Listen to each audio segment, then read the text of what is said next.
So yeah, I'm Jordi. I'm working on the Bogdani project since I think it's 2017.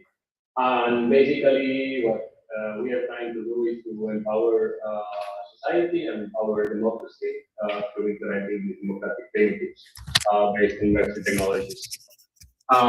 So yeah, we have been mostly focused on the digital voting part because creating a system that is let's say truly democratic in a in digital systems is quite difficult, and there are a lot of nuances that we can have. And so far on the Web3 space, we just saw solutions that, from our point of view, doesn't fulfill all the democratic guarantees that a secure digital voting system should have. And we have been working on this for the past years.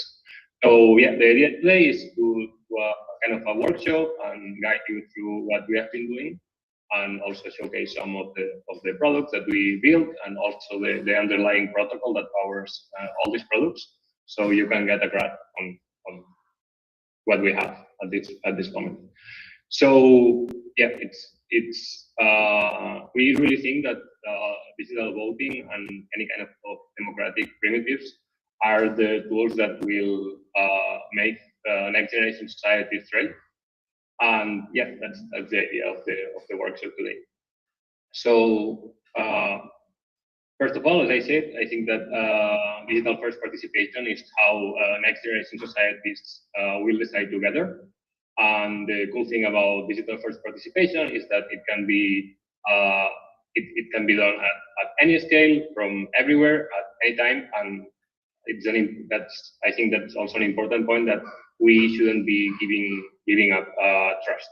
So right now we are in a moment that, thanks to applied cryptography, distributed systems, and so on, the technology is quite ready for starting these kind of experiments, and not that much experiments, but also implement this to real world scenarios. And yeah, Bogdani exists to make that practical, open, verifiable, and free for everyone to use.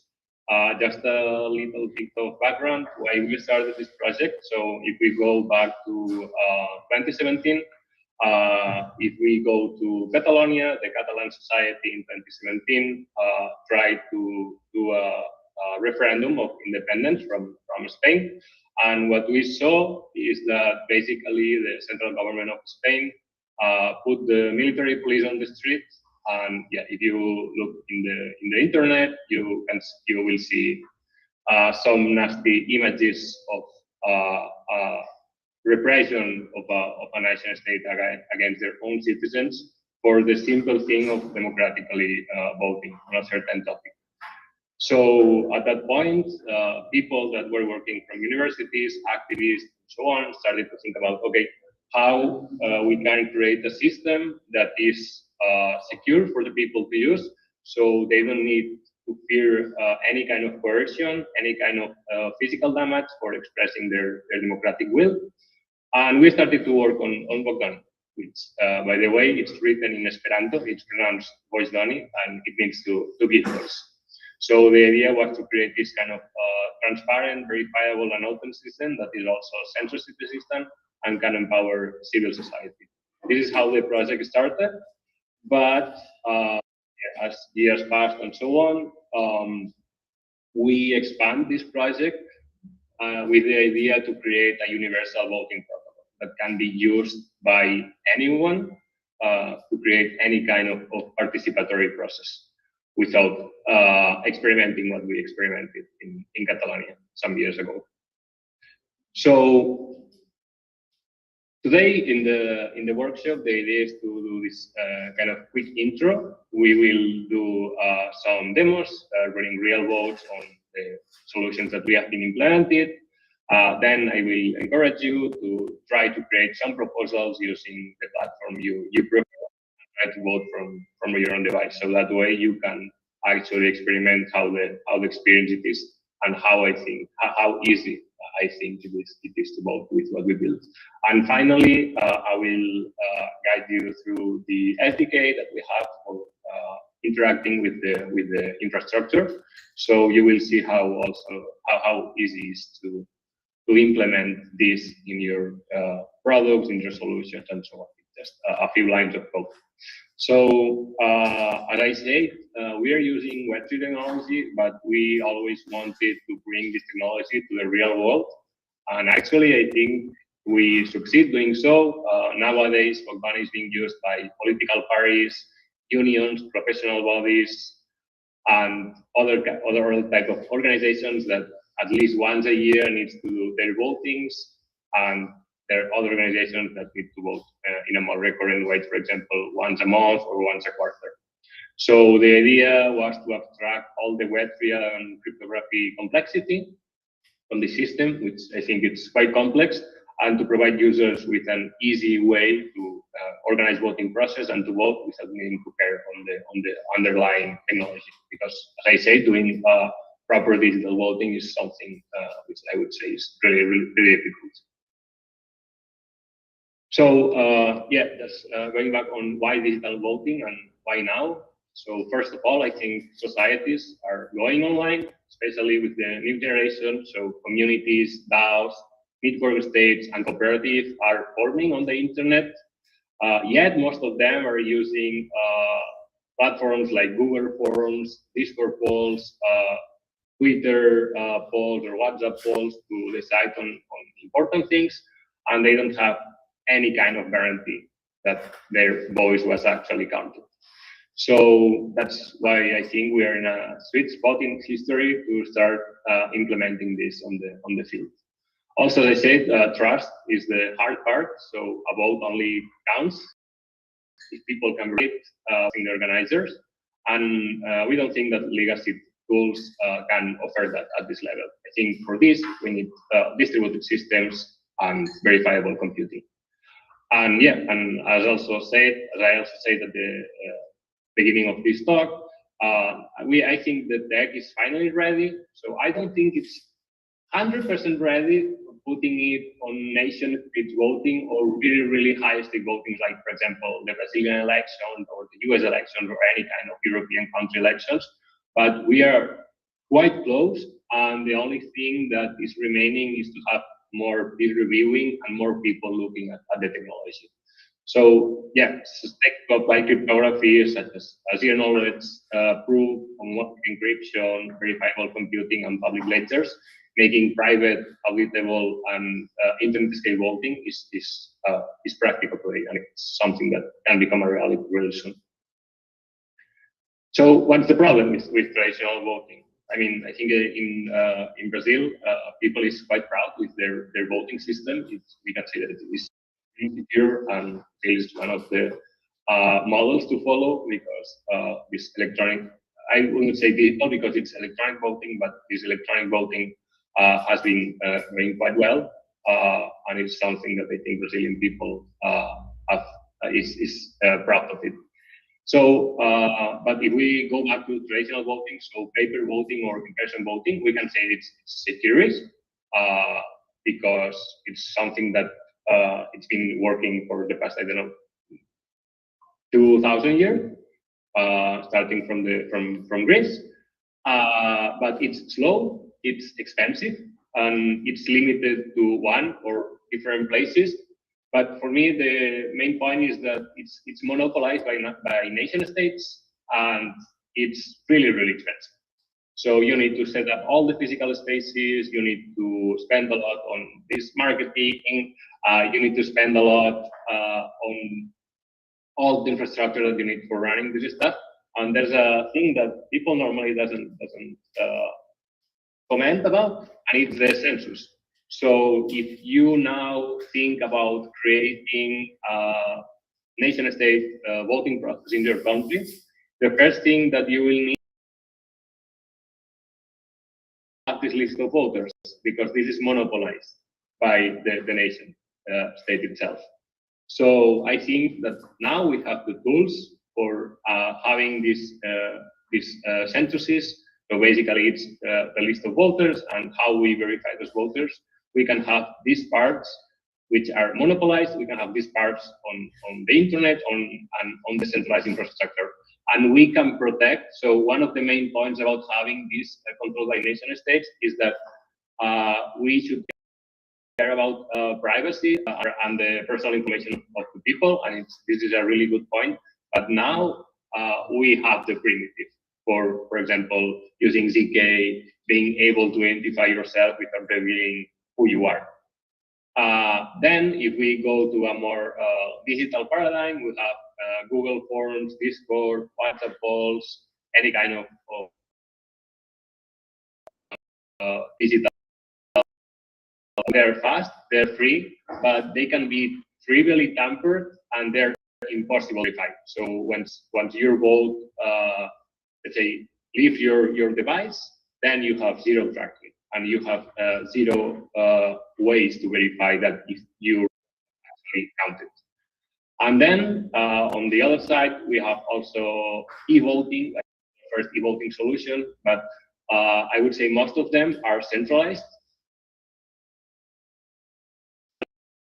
Point of, and they're digital, and we know how to scale digital systems, but they are super prone to censorship and manipulation. Because basically, the way that they gain or they offer this security is through obfuscation. And I think we should rely on open source systems for doing so. So basically, you are trusting one vendor with the result of your voting. Okay, so talking again about Bogdani. Bogdani is a free and accessible and an open source voting infrastructure that lets anyone run private, verifiable elections at scale. So that's the whole note about the project.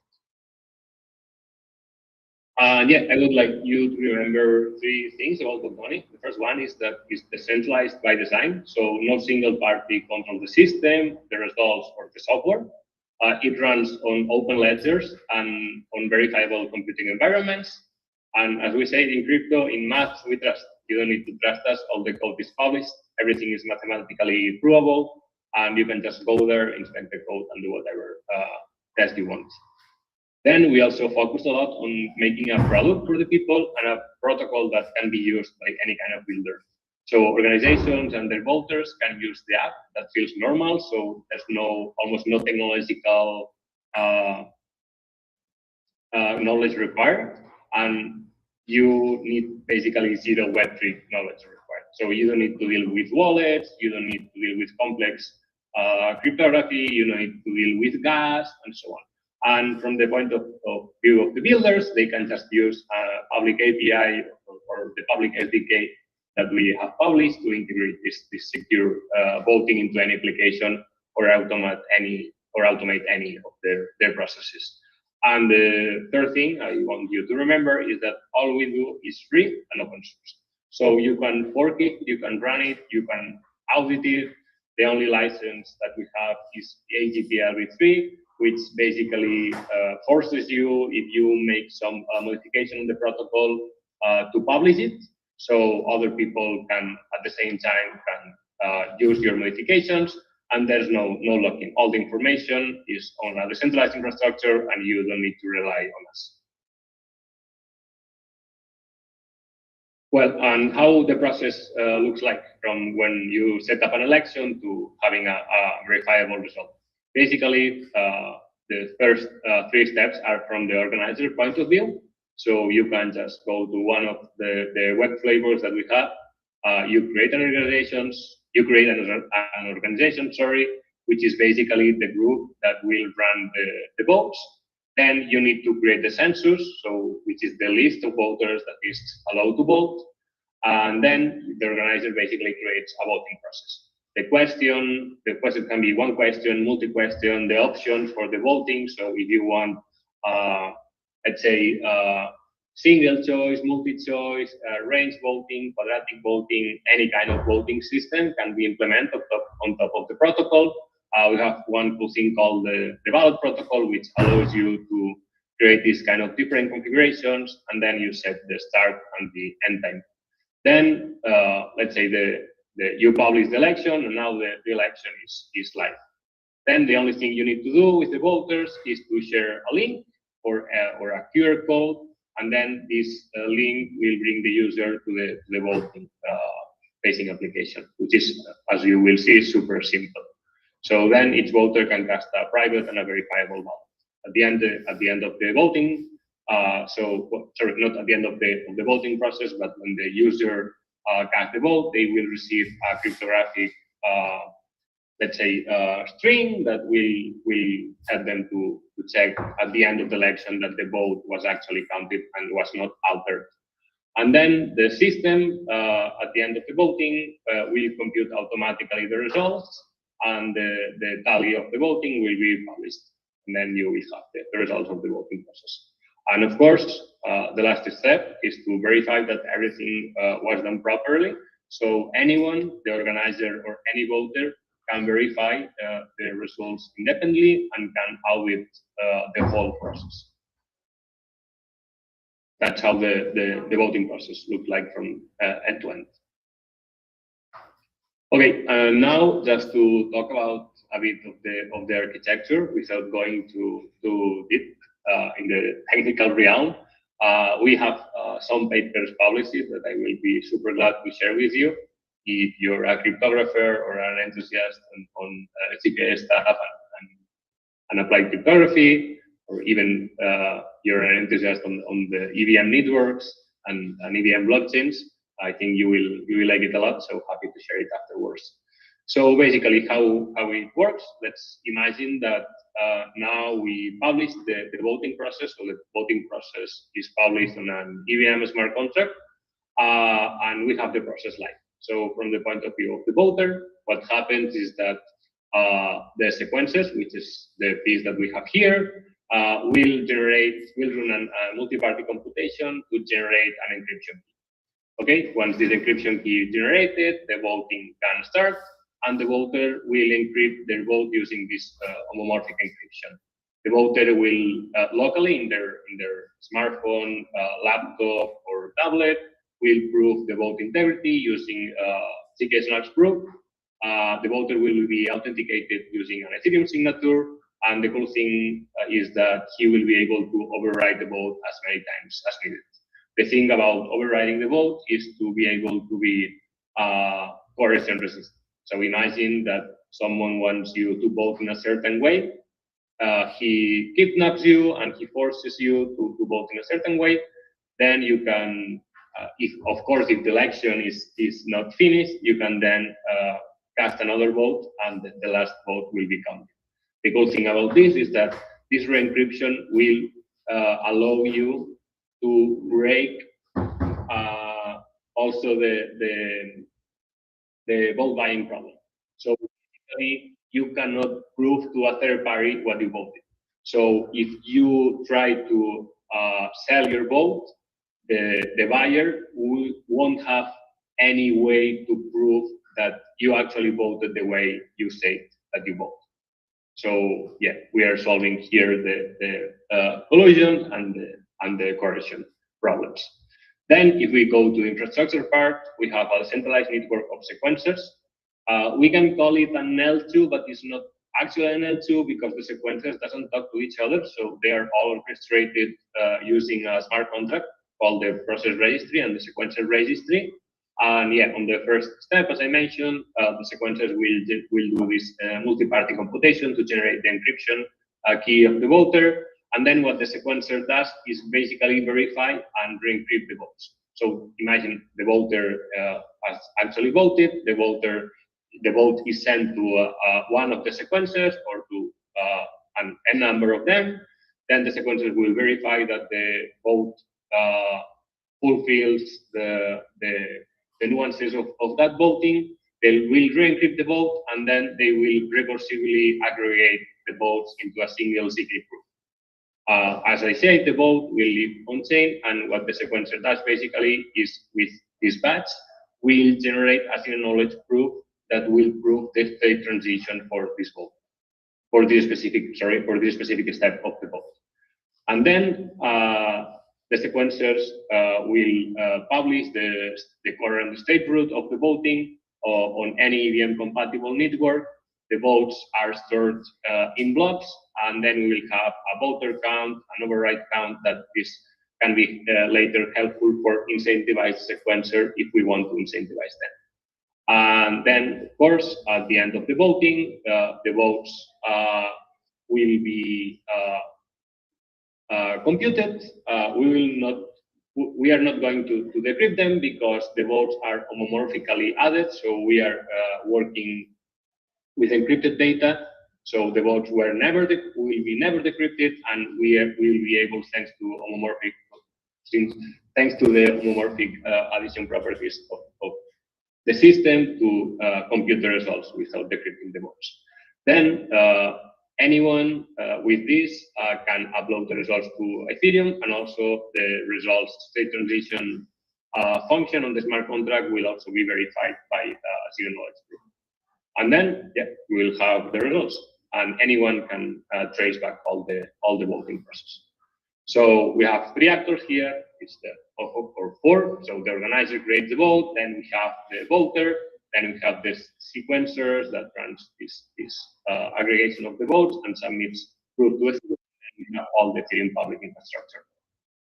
Anyone can run a sequencer, and anyone can participate in the multi-party computation. So everything it's open. It's not a closed system. Okay. Anyone has any question at that point? Any questions?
You the Web 2 flavor that we built on top of protocol.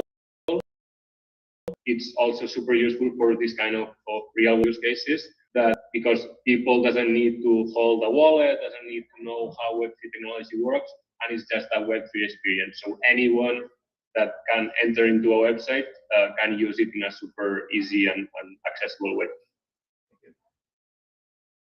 You're welcome. Thank you so much for the question.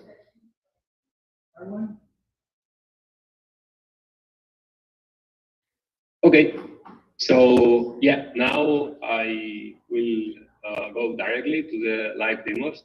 Now that you get a grasp on how the system works. So first of all, the idea is to present the Bogdani app, which is the production app that we have now for the Web2 world, and then I will showcase some mini apps we built on top of the DaVinci protocol. There's a disclaimer here I want to do, that right now Bogdani app is not using per se the DaVinci protocol. The DaVinci protocol is something we want to release by summer, so having a production ready version by summer.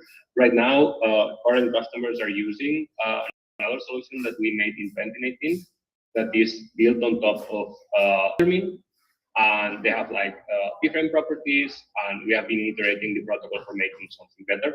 But actually, this is an app that is being run on production since 2018, and so far everything was really good, and we didn't have any problem. But just to do this little disclaimer, the idea is that in some months, the existing users that we have on the Bogdani app will be using the DaVinci protocol, which is the latest protocol that we have been developing. But well, nothing will change from the user point of view. Okay, so just let me do a quick overview on how this will work. So we have here the organizer dashboard. Basically, users need to create an account, and then here you have the dashboard, the voting process that you have, the member base settings, and the support. So this is, let's say, the UI that you will use to launch a vote. we have a free tier, and then we have tires that you need to pay. For example, if you want SMS to have notification, because this, of course, have some infrastructure costs that the organizer need to cover. But there's no crypto knowledge required, just signatures that doesn't even require a wallet. So the wallet is there, but it's embedded into the browser memory, and you are not even realizing that you are using Web3 technology. Then from here, as I will show you, you have different ways of importing your member base. You can add them one by one. You can import CSV files, XLS files, or any kind of these CSV files, or we can even do database integrations. And then when you have the list of voters, you can create groups of voters, which understand them as filters. Okay, so yeah, every vote starts with the census, and you can add the members there. Then this will be the voting creation page. So we have some templates. You can add the questions. You can select single choice, multi choice, you can add as many options as you want. And then you can do some basic configuration, like I want the vote to start immediately. I want the vote to end at this time. I want the results to be shown in real time, or I want the results to be hidden until the end to avoid the wagon effect. We can also apply some voting to some weight to the voters, and then we can just select the census. Then this is the voter experience. Of course, it can run on any kind of mobile device, so it's mobile friendly. Basically, the voter will receive a link, and then he will have the questions. He will need to identify to check that the voter is actually in the census, and he just need to take to select the things that the user wants to vote for, and then he or she will just emit the vote. And yeah, at the end, basically, the voter will see the results, and he will or she will be able to verify that the vote was counted. So now let me close the presentation, and we can do the live demo. Okay, okay, perfect. So, okay, let me put this here maybe. Sorry. Okay, so basically when you enter into the app, you can register yourself, you can sign in with Google, or you can just create an email and a password. Okay, this will create your profile and organization.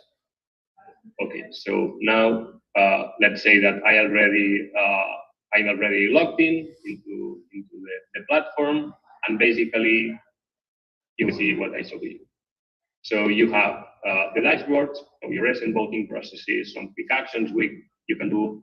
Here we have some tutorial on how to create your first voting. If you want to contact us, you can contact us by WhatsApp. If you need help, also you can contact us by email or by our Discord channels. And basically what you can do here, so you can have in the same profile, you can have multiple organizations. So you can see your organization without even needing to log out and log in. If you like the live team, you can read what a team, yeah, all this kind of basic stuff. And also we support different languages. So okay, so here you have the settings. Okay, okay, no problem. Let me check. Okay, basically here you have the voting process that I already created, and here you have actually your member that should be working. Okay, let me check the other one. One moment. Because I just created this organization for the demo, and I think something was wrong.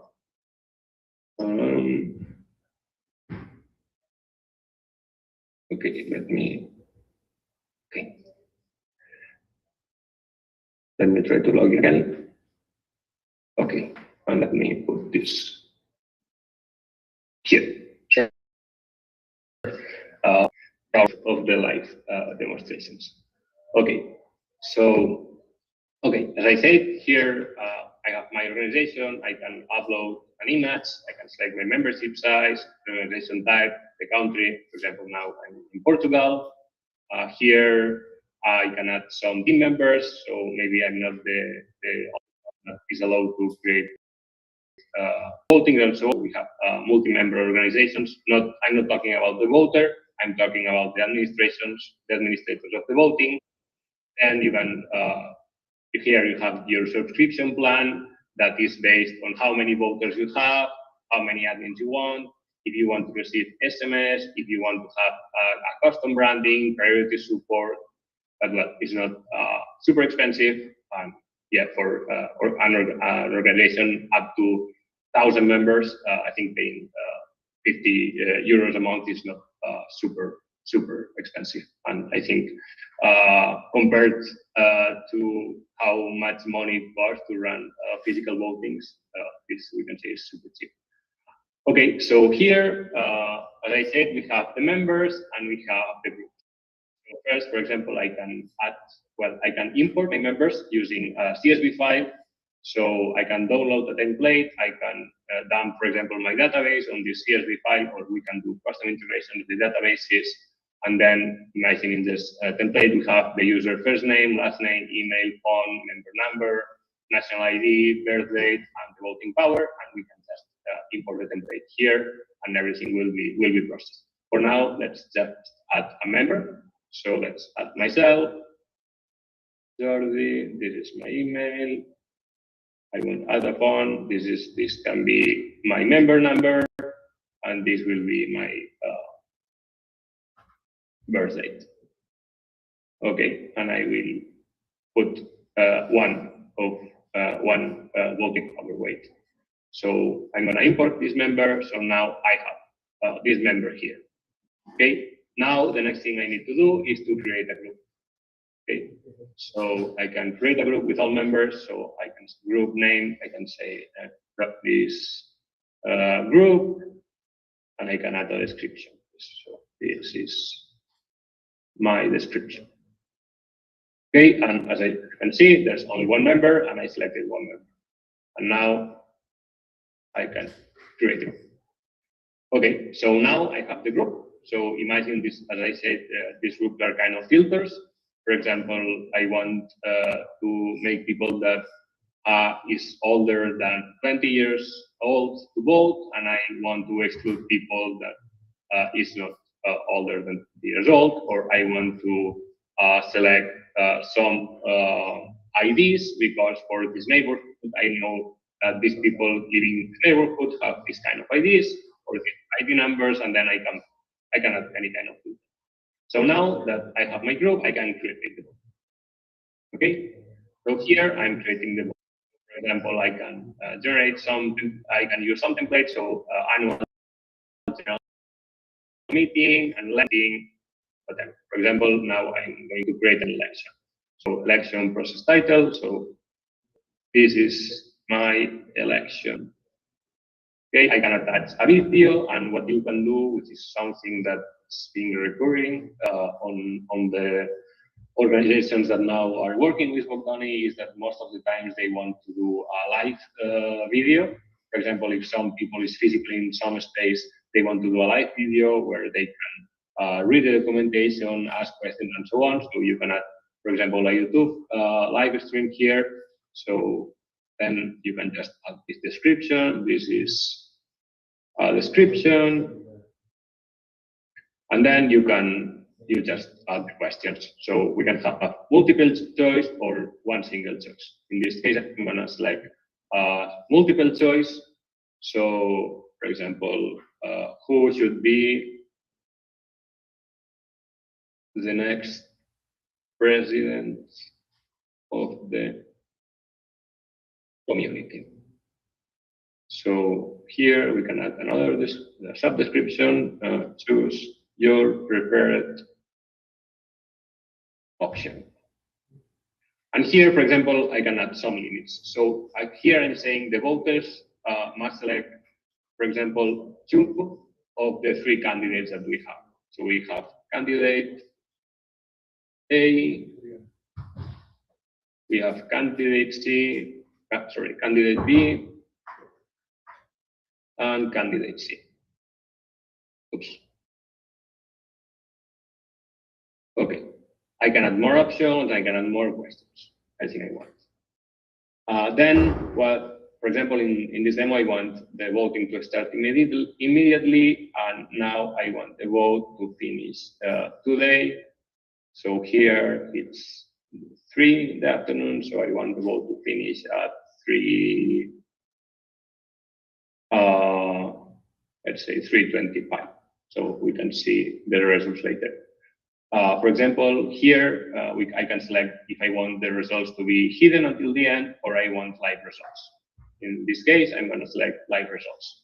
And the voting power I can select. So weighted by voting power, in this case, I added myself 1 of voting power, or I can just say 1 person, 1 vote. Because, you know, we don't like plutocracies. So in this case, I'm going to say 1 person, 1 vote. And I'm going to select, it's automatically selected in this case, my census group. Okay, I can save this as a draft. Imagine that I want to share this with other people before publishing, so I can just save this as a draft and then I can show it to other people. Okay, now the last thing is to configure how I want people to identify themselves. So in this case, I added my first name and my last name and my member number. So imagine we are in a community, so we have this information. And now, of course, this is not super strong information, and I want to add a 2-factor authentication mechanism. I can enable a 2-factor authentication, and I can, for example, do an email.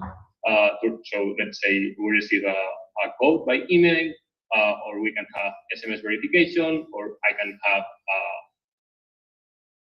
call, for example, if you want. In this case, I'm going to select email verification. Okay, here I have a summary. So the required credential will be the name, the surname, the member number, and then the code that I will receive by email. I can confirm this, and now everything is ready. Now the last step is to publish the election, and it will go live. So now I'm going to publish the election. This will be sent on chain, and hopefully the election will be published soon. Okay, so I have my voting process created. Now the only thing I need to do is to get this link and to share this link with my voters. It can be done by SMS, I can send a QR code, I can put a QR code on a big wall, I can send an email, whatever. So in this case, let's go straightforward. Cool thing also is that we have the ability to pause the vote. So we can, if something, for example, goes wrong and we want to pause the vote, we can pause it, we can cancel it, and imagine that we reach the turnout. So at some point, imagine the voter lasts for 1 week, but at the day number 2, everyone voted. So the organizer can end the vote, and then the results will be calculated when the vote is ended. So here we have also some information on the turnout, the total votes, the census size, the voting settings, and of course, as we selected live results. So now, imagine this is the link. So this is the link that the voter will have. I'm copying the link, and now here, this is the web page that the voter will see. So as you can see, it's super easy. You just need to identify, and yeah, so imagine the voter clicks on identify, and then he will ask for the name, the surname, the member number, and the email, where he or she wants to receive the 2-factor authentication mechanism. So in this case, I'm going to put Jordi, my surname, my member number, and my email. Okay, I have read the terms and conditions, and now I'm going to put on receive the code because I enabled the two-factor authentication. So the code was sent. Now I'm just going to go to my email. I received the verification code on my email. So the verification code in that case, it's 029594. Okay, now I'm already identified and I can cast my vote. So as I say, I can select 2 out of 3 options. So I'm gonna vote for candidate A and B, and I selected the options. So now the last thing is to cast vote. So this is just a confirmation that who should be the next president of the community. So candidate A or B, and I confirm the vote. Now the vote is being sent to the blockchain. This takes a bit because we are doing some cryptographic calculations here, but yeah. So my goal.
Basically, the Web2 flavor that we have. This is the flavor that is being used here in Spain and in other places in Europe by political parties, for clubs like Football Club Barcelona, some cultural organizations, the official College of Nurses in Barcelona.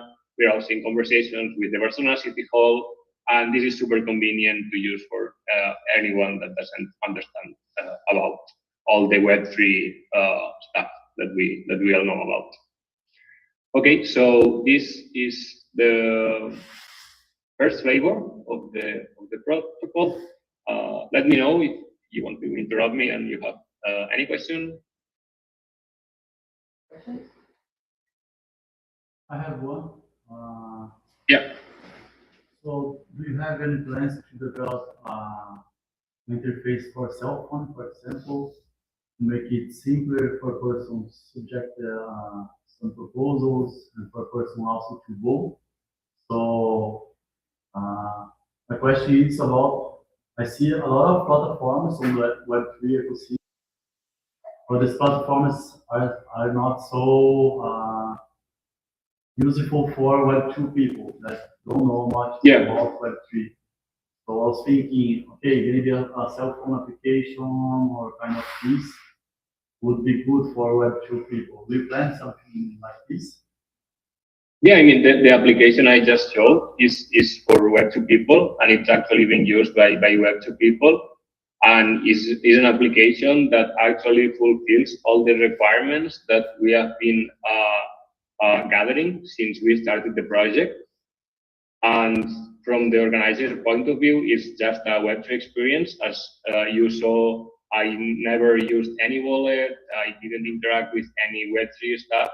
and the voter view is just a link that he or she will receive by email or by any other means. And then it's just opening a web page, identify themselves with the credentials, and that's it. And then they can just cast the vote. So this was actually And mobile application? Do you plan to put a mobile application also?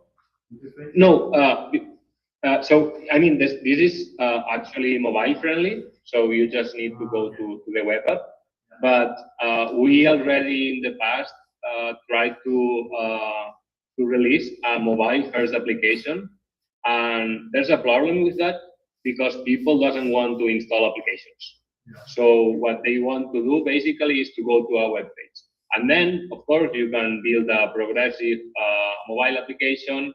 So we plan in the future to just say save this app as a favorite, and then this web app as a favorite, and then you can add it on your mobile phone. Let's say front page, and then you can just click on this, but you will be always redirected to the web application. So this is something that we already tried on the past and didn't work out.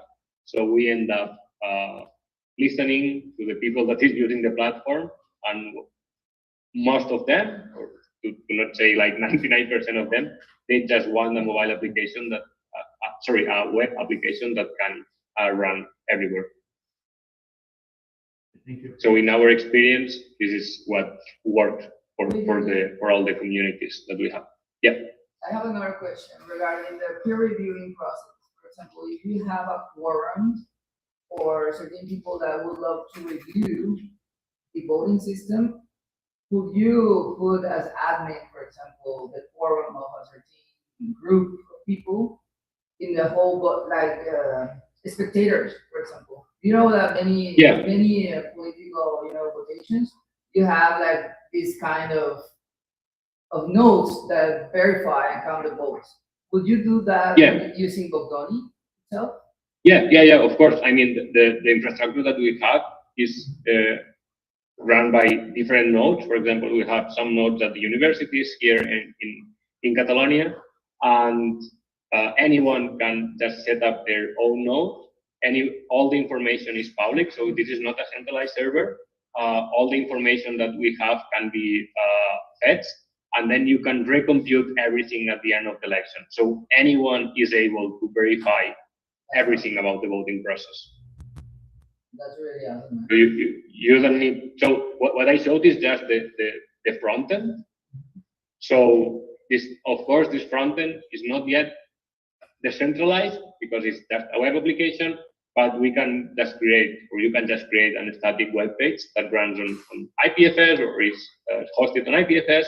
But all the infrastructure can be run by anyone and can be audited by anyone. All the code is public, and multiple parties can acknowledge that the voting was done properly and following the system constraints.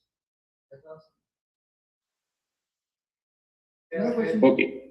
Yeah. And how about the SDK and API?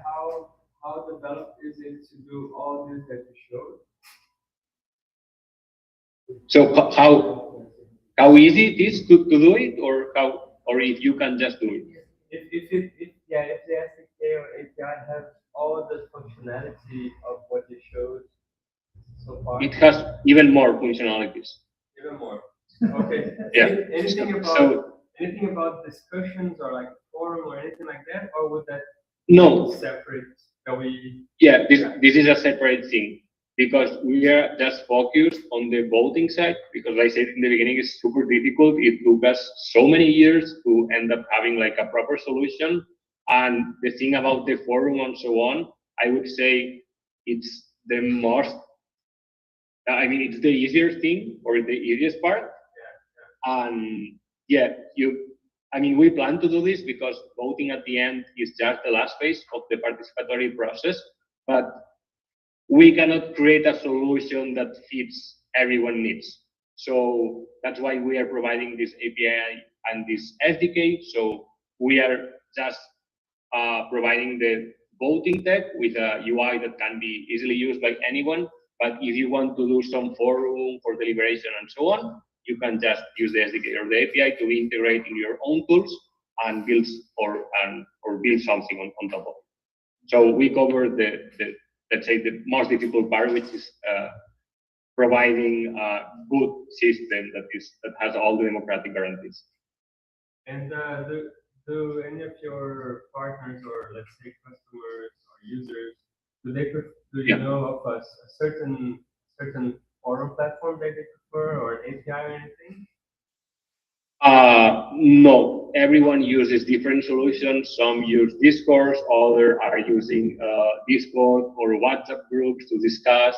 Others just hang out in the real world and then they start discussing things. And yeah, as I said, because of these different ways, and this also changes a lot between countries. Anyone has their own stuff for doing this previous discussion and this previous deliberation. And then what we offer is this voting part, which is like good enough for everyone, in the experience that we have. But as I said, it can be just integrated. Okay, thank you. No problem. Thanks for the question. Okay, and yeah, now we are going to go to the more Web3 approach. So I want you to check the DaVinci app. So it is using in the last version of the protocol. In this case, here, this is just a showcase. So basically, DaVinci, as I said, is a protocol we're almost releasing, and it has a few better properties than the system that is now in production. This doesn't mean that the system that we have now is not good, but this is even better. I think this is kind of the holy grail of digital voting. And yeah, in this case, this is just a Web3 flavor. So here, for example, so here I just connect my wallet. I'm connecting my wallet here. So as you can see, this is more Web3 stuff. I connect my Ruby wallet. Check. Works. Yeah, I'm connecting here. In this case, the smart contracts and the sequencers are using the one network, which is already known. But this system, sorry, can be deployed in any EVM compatible network. We also support Celo, so we have deployment on Celo. We plan to deploy on mainnet when we have the production version done. Or you can just use a testnet. For example, here we have the development version. Here you can see that we are using Sepoli. So well, here we are going to use Arbitrum, and here we can just ask a question. So this is my question, and I can add up to 8 choices in this case. So choice A or B. Okay. Here I can define the census. So this is more things that you can do with the SDK. So you can use custom addresses, you can use pre-built addresses, for example, the last, so all the Ethereum mainnet wallets that were active in the last 90 days. So if you have a DAO, for example, we are providing services to the haberdashery DAO on the region network. So here, for example, they use an NFT. And I think this is something that you already talked on the EPCT for having an NFT for members. So we can just put here the NFTs of the members. But for now, let's keep it simple and just let's use this. So for example, here I can have an equal weight or a custom weight for everyone. So here, for example, I'm just gonna add my address here. Oh, sorry.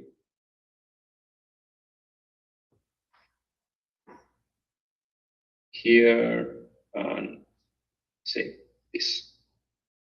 Okay, so here I add my address with voting weight of 10, and here I'm gonna add the voting duration. So for example, I want the voting period to last for 15 minutes. Okay, now everything is done, and something is missing. I need to add the others. No, I already added. Just my question choice. Okay, sorry. You need to add a few others. Isn't Yeah, sorry. No, I just needed to select the voting method. But okay, here, for example, I can add a single choice. Yeah, or I can just say quadratic voting, budget voting, but for now let's keep it simple and let's just start this. What is the budget voting? The budget voting is just you can add credits. So, for example, imagine you have 100 of voting power, and you can distribute these credits between different between the different questions that you have. For example, you can say, I want to give 10 credits to this choice. I want to give 20 credits to this, and then you have this kind of budgeting to share it with all the people. Okay, now I'm gonna launch the vote. So here, as you can see, I need to plug this on Rami. So I need to sign this. There we don't need. Do you want to do the budget voting now? Because it's chosen. Or do you want to do the single?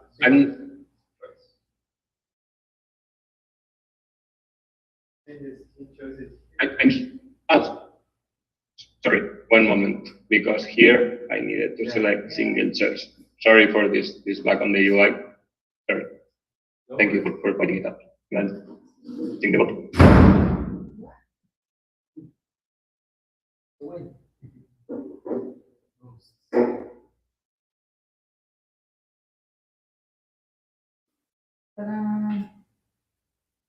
Okay, now launch the vote, and I will be automatically redirected here. Okay, so we have 15 minutes, and here you will see how, well, I can show you also this. So, no, this is the sequencer lab, so I will show you in the other one. But basically, this is the sequencer inside. So when we publish the vote, we will see that here, this thing basically listens to the contracts on the network, and then what we can see here, for example, is that let me share an example. Okay, so here we launched the code, for example, and we can see process read for sequencing. This means that was added onto the smart contract and on the sequencer. Then when I will send the ballot, the sequencer will process the ballot, will create the verification proof, will aggregate the votes, and will send the state transition. So here you can see we have the state transition ready for processing, and we will send this state transition to the smart contract. This will be verified by ZK, and at the end, well, the proof will be ready to submit it on the contract, and that's it. At the end, we will count the votes and so on, and then we will be uploading this proof the proof of the results also on the smart contract. But if you run a sequencer, this is what you will see. So you have all the cryptographic commitments here, the blobs, and all the information that you need for recomputing all the state. Okay, so basically what I'm gonna do now, of course, I'm already here with my wallet. I can select my choice here, and basically I can vote. In this case, the results are encrypted till the end, and I can just confirm my vote.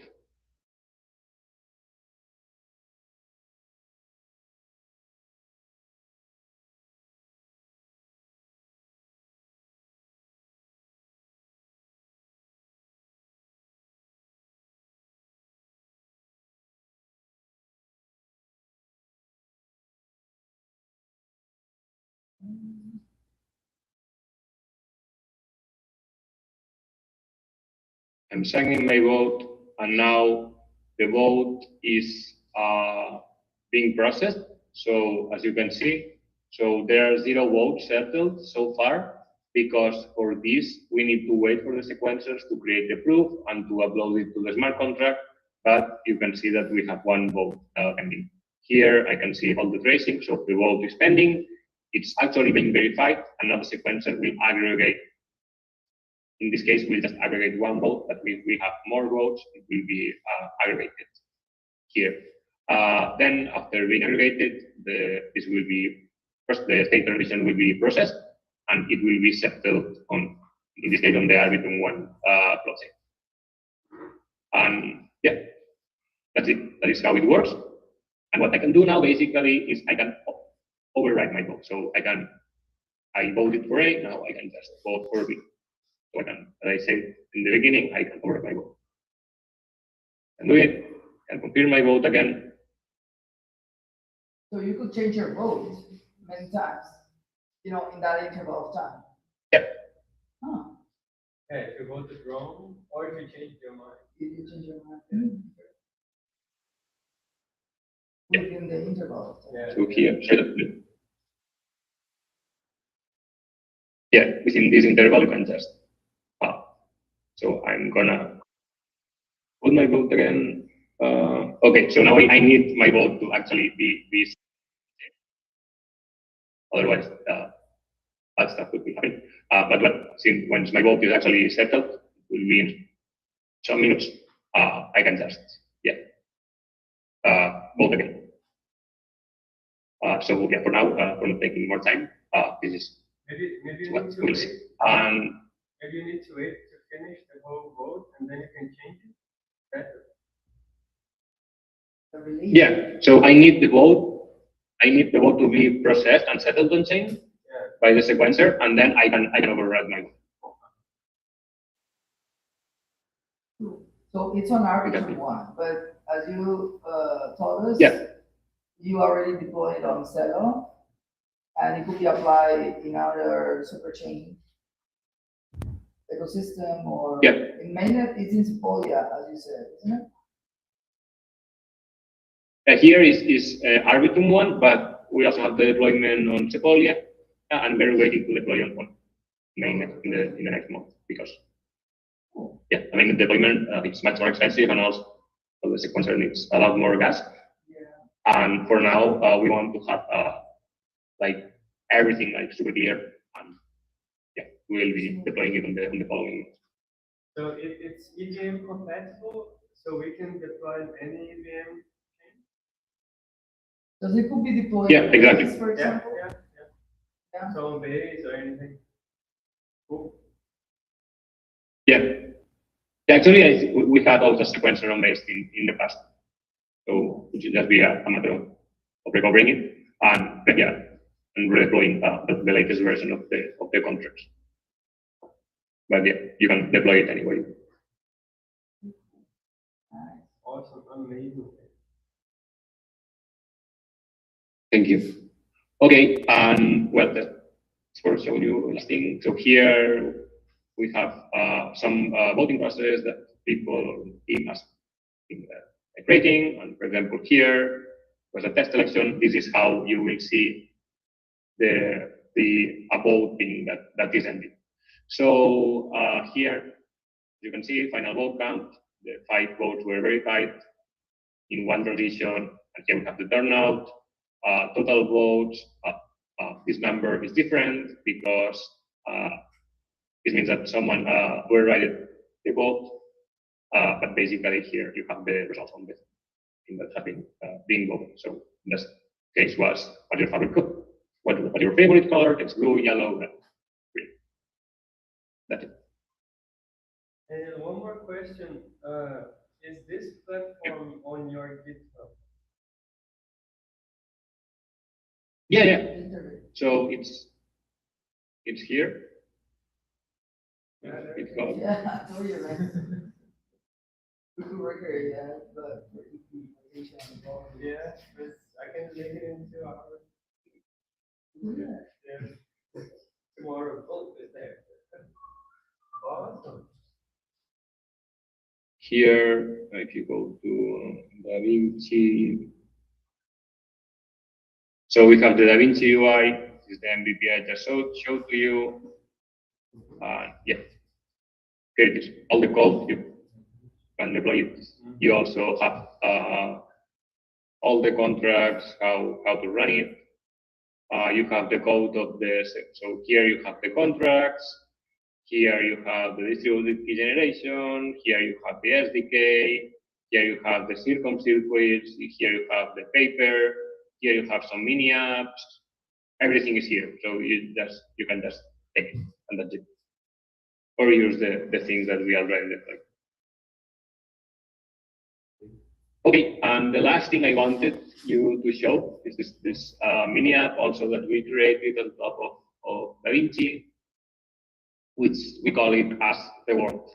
And basically, this is to showcase an integration with it, with Self. I don't know, yeah, but the Self protocol, it's basically a mobile application that allows you to scan your digital identity, so passport or national digital ID, as long as it's an electronic passport or an electronic national ID, and allows you to verify using it. So this is basically for civil resistance. And cool thing about this is that it's super easy to use. So for example, let's create voting here. So my question, so I can say this is my question, option A and option B. And here, what I can do is let's do something. This is my question for. Okay. Okay, so I will be leaving this open for 24 hours. So if you want to experiment, you can download the Self application and you can scan your passport. Everything is based on ZK technology, so you are not exposing any data. And the good thing here, for example, is that I can say, I want people from up to 5 countries to vote. So in this case, I'm gonna put Spain, for example, I'm gonna put Brazil, suggestion, Mexico, another one, Argentina. and Argentina. Okay, so as long as you have more than 18 years old, you will be able to vote using your passport or national ID. So now I'm gonna connect the wallet. So I'm connected the wallet, and I'm gonna create the voting process. So the voting process. Great, I know you start the transactions. Yeah, pass us the link, to test it out. I put the, Yeah, sure. Yeah, I put the on the governance because I saw that there's a governance in the Telegram. I just share on the documentation version. Yeah. Perfect, thank you. So in this case, as you can see, we are operating on the same Celo network. So here the infrastructure is deployed on Celo, and this is because the Self application works on the Celo network, and the passport registry is on the Celo network. And basically, we are just going to create this voting on Celo. And it's so fast. That thing is on Celo, isn't it? Like you said before. Self is only on Celo, Jordi? Yeah, this is yeah. But you Yeah, Self is only on Celo, but but you will integrate it with other kind of protocol that verifies identity, isn't it? For example, human passport or. Exactly. Yeah. So this is just a showcase of what you can do with protocol to use Self, but we can use human passport, you can use ticket passport, or even we also been trying to develop our own application that is deployed on all possible networks. So I think it's already published on the Google Play Store, not on the Apple Store yet. But if you look for, you have the developer options activated on your Android phone, you can just test the Bogdani passport application, which is compatible with other networks too. So okay, now this voting process was just published. Now the things I can do is to go here, and here is the voting. So this is my question for Type City, and now I'm gonna submit the vote. But what I need to do, of course, I need to prove myself.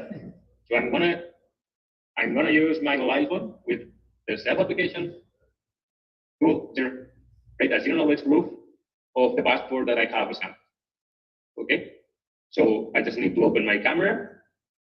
I scan the QR code, and now on the self passport, I'm gonna generate the CK proof. So as you can see, let me check it.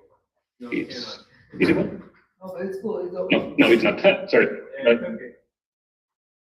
because of the filter. But basically, what it says is that as the world from Da Vinci, it had seen to reveal my nationality and that I'm over 18 years old.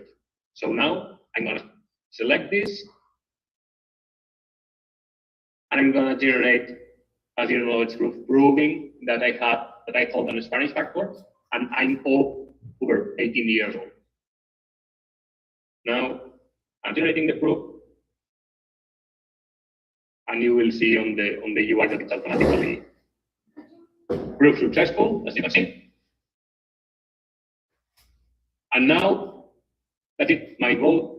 Now the good thing is that you don't need a census here because you just need to prove that you hold a certain passport. So you don't need to create a pre-census.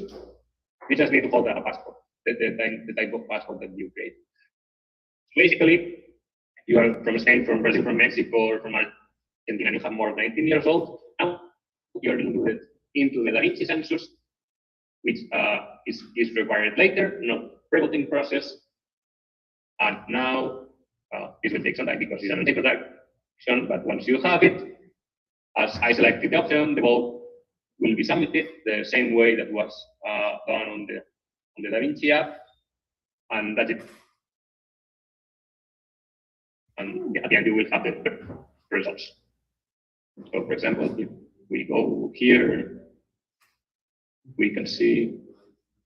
Okay, I can explore some of the questions that have been made. So, for example, here, which party will win the 2026 Hungary parliament elections? So here, some user tested the platform and he said Pizza. And yeah, and here, okay, and that's it. So we tried the Bogdoni app, we tried the Da Vinci app, and as I already showed to you, it's wallet native. We can have a live verification and everything is settled on chain. The tally is also approved on chain.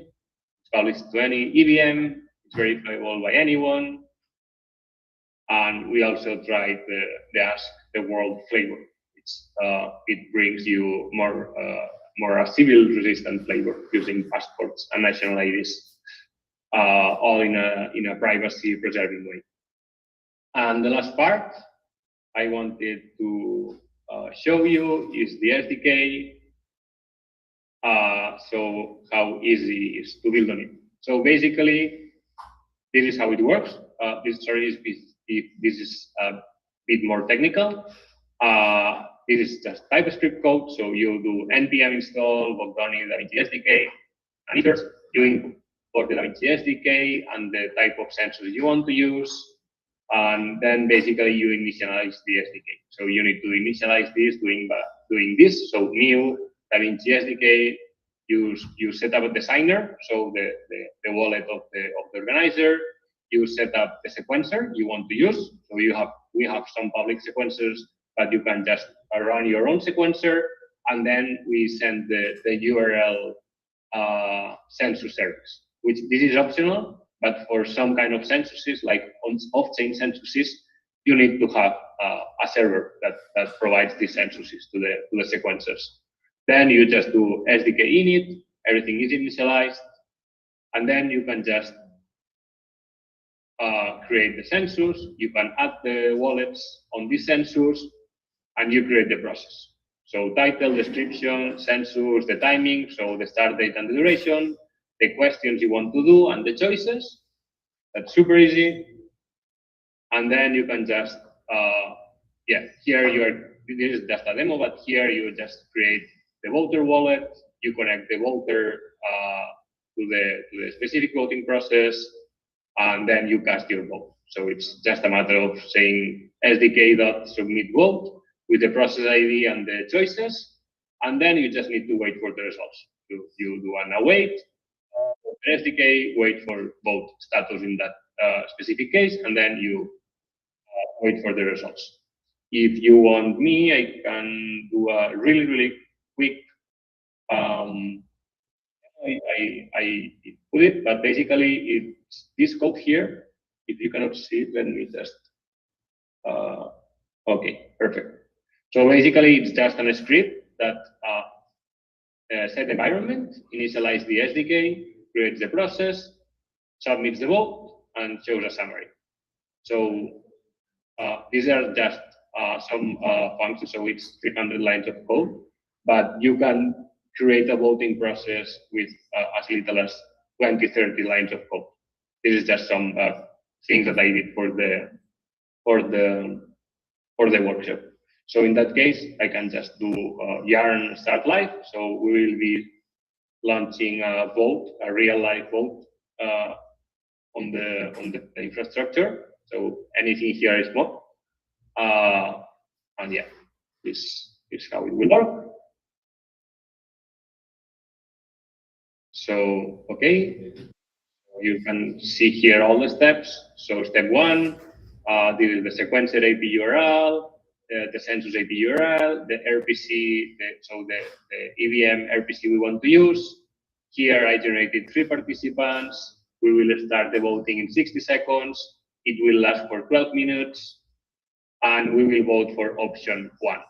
Okay? We are not going to wait for the vote to be settled on chain because this takes some minutes. But in that way, the cool thing is that you don't need the user to wait to make the user wait till the vote is actually settled on chain. You can just say, hey, your vote is being processed, and you will receive later some kind of notification when the vote is actually settled. So in this case, I generated 3 wallets. This is the wallet I'm going to use for voting. This is the transaction that I submitted for creating the voting process. Here, the voting process was created and the transaction was confirmed. And then 5 seconds, so for giving some room to the network. Now the process is accepting votes. I voted with this address. The vote was actually submitted, and this is the identifier of my vote. And that's it. Now we can see that this vote was actually published on the sequencer dev. So I can go to the dev network. I can go to dev.davinci.vote. I can go to explore. And this is the process that we just created. So the question was how a team how should a team start with DaVinci? And here I voted for a read-only dashboard. In that case, of course, I used a different wallet, which is this one. You can see here, sorry. So I voted with this address. And here also, if I go back to the sequencer, we can see that I created this voting process. Don't be worried by the red stuff. It's just some syncing stuff. So I created the process. I received the vote. So here you can see processing ballot with the same address I used for casting the vote. So it's B16. Here you can see B16. So it's the same wallet. So the vote is being processed. We are generating the proof. The proof has been generated. Now I'm aggregating the ballots that I processed. And the state transition is ready. And now we just publish the state transition on chain. So you have here all the state transition information. And now at the end of the voting process, we will send the results, zero knowledge proof. This is what basically happened when I ran this script. And as I said, it's 300 lines of code, but because I created some kind of useful functions for me. For example, here I'm initializing the SDK. Here I created the voting process, as you can see. So this is the list of participants. This is the census. This is the process configuration, the questions. So as you can see, how should a team start with DaVinci? So read-only dashboard, create the process, a full voting flow. I voted for this first option. And yeah, that's everything. So as you can see, the SDK is super easy to use. And that's it. Now the only thing remaining is that you will need to use it and build on top of it. And as I said, the use cases are quite unlimited because are useful for any kind of participation process. And here I added some information. So you have the GitHub, you have our mail, and you can enter to our Discord. And if you scan the QR code, you will land on the Bogdani.io webpage.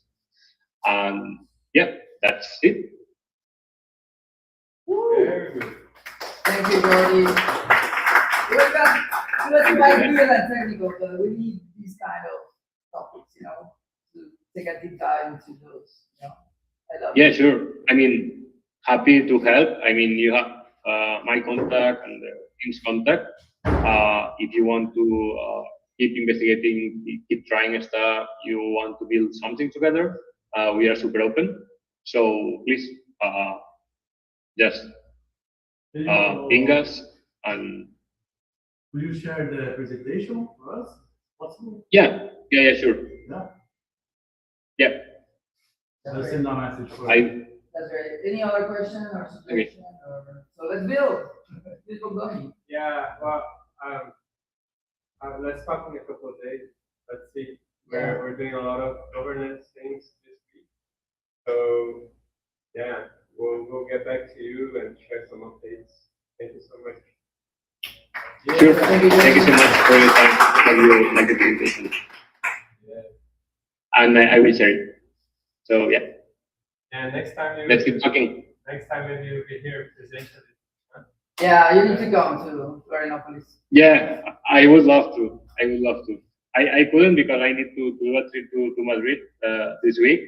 But for sure next time I'll be here, and I'm super eager to visit Brazil. And as you see, I love tropics and the beach. So I think you are in a super sweet spot for spending some time building together. Awesome. Thank you, Jordi. Thank you so much. Bye bye.